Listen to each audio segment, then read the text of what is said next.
Hello friends माने आज चलतु देखा डिनर आमर कौन तरकारी सब होती कौन होती देखा चलतु डिनर एबे एटा हूँ पोटल आलू झोल भात एपटे एटा आमर पोटल पोटल रे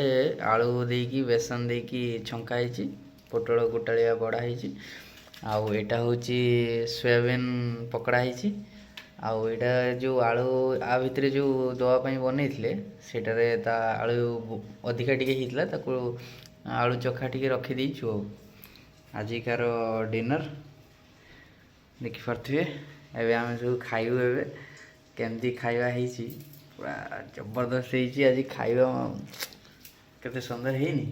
ए जिनसटा वाह मस्त ହେଇଛି କିନ୍ତୁ ସବୁଠାରୁ ମୋତେ ଭଲ ଲାଗୁଛି ଯେଉଁଟା ଆମର ଏଇଟା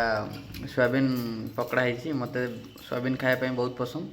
ସୋୟାବିନ୍ ପକଡ଼ାଟା ହେଇଛି ବହୁତ ବଢ଼ିଆ ଲାଗୁଛି सब्सक्राइब लाइक शेयर कर दियंतु।